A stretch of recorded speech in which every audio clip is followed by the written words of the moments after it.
Hi, Balkama here. Thank you for inviting me to comment on some of the constitutional implications of managing COVID-19 in Papua New Guinea. There have been 9 cases of COVID-19 infections in Papua New Guinea, 8 of which have proven now to be negative, and 1 is currently active and is in isolation. The first case came about in March, and when that happened, the government declared a state of emergency. A state of emergency is provided under Part 10 of the PNG Constitution. The Part 10 of the Constitution also provides about 10 express rights that, in the process of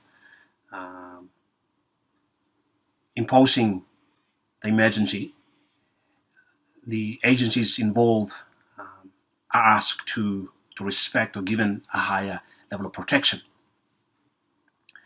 And some of those rights include freedom from inhuman treatment, freedom of expression, and freedom to information, in fact.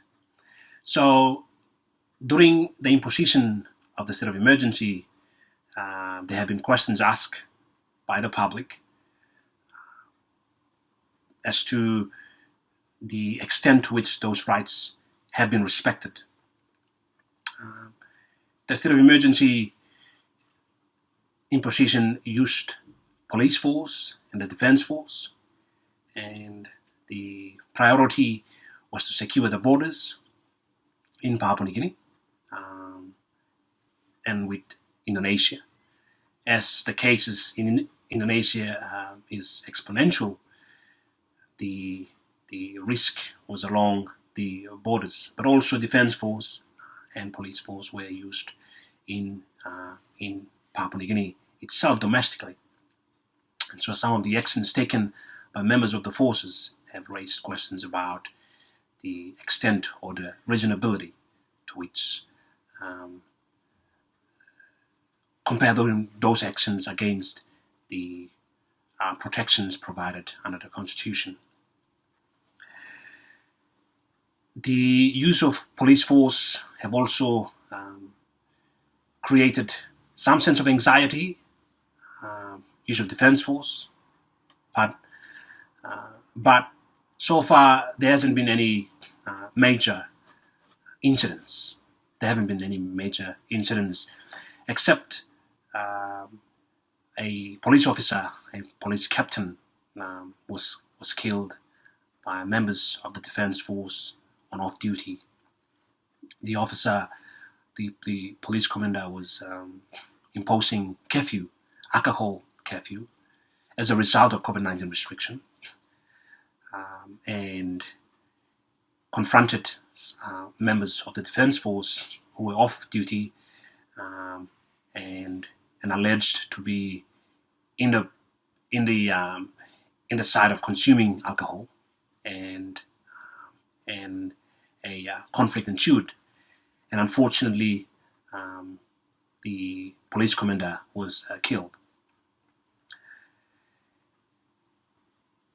The official state of emergency has since lapsed about 2 weeks ago, but the Papua New Guinea government, as a result of the continuing fear in the country, elected to pass a legislation called the National Pandemic Act. Interestingly, the legislation is similar to Part 10 of the Constitution. However, it does not provide for parliamentary scrutiny of an ongoing state of emergency or the need for an ongoing state of emergency. And the second thing is that the Act doesn't or expressly exclude oversight by the Finance Department under the Public Finance Management Act concerning the use of public funds. So essentially, public funds used during COVID-19 or during pandemic periods under the Act are not subject to the Public Finance Management Act. Both of these issues have raised concerns, and the concerns are ongoing in the country. It appears that a Supreme Court challenge on the validity of the Act is imminent. How that plays out is something to watch in the coming weeks. There have been other developments which I think are significant or quite important during this COVID-19 period. The first significant development is an increased decentralization of power from the central government to the provincial government. Decentralization is a fundamental aspect of the PNG Constitution, became an impetus to gaining independence from Australia in 1975. In Papua New Guinea, given its 6,000 groups and 830 languages and 21 provinces, it firmly believes, its people, local leaders firmly believe that power should be decentralized from the central government to the local governments. Over the years, amendments have been made to the Constitution that tend to reverse that process or that intention. Central government seems to accumulate a lot of power. What we are seeing during the COVID-19 is a positive step towards provinces reclaiming some of the powers and control. Whether that will continue post-COVID-19 period is still something to watch. A second important development is some observations on the inconsistency between Bougainville and the Papua New Guinea national government in terms of the restrictions imposed and some of the messages that comes out from the two sets of government. I think it speaks on the underlining or undercurrents that is still played out in terms of the autonomy arrangement between Bougainville and the Papua New Guinea national government. Another development on that front is quite, in fact, interesting to see that law and justice institutions are still functioning and functioning quite well in that regard. For instance, the fraud and corruption arms of the police force have made some significant breakthroughs in terms of corruption arrests and charging high-profile people in the country. Recently, the Prime Minister, or the former Prime Minister, was arrested and charged for corruption. So it is an interesting space. We are seeing the courts as well, the Supreme Court, making important rulings on matters of the Constitution during the COVID-19 period. I think the lesson there is placed to the last part of my talk in the implications on the Pacific. COVID-19 is a vulnerable period, and vulnerability also can equate to weaknesses in accountability institutions worldwide, and in this context in the Pacific. And we've seen that in some Pacific countries. Questions, for instance, were raised on the developments in Samoa, where the government is trying to create a separate high court and therefore weakening to some extent the appellate powers of the Supreme Court in Samoa. And we are seeing developments in Solomon Islands as well. Questions have been raised about the use of forces there.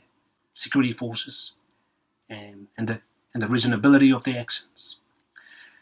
What we are seeing in Papua New Guinea, in that the continual robustness of both the Supreme Court and the police force is an indication that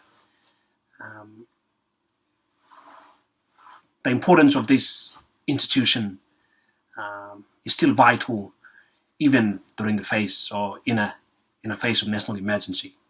And I hope that the lessons can be spread across the Pacific.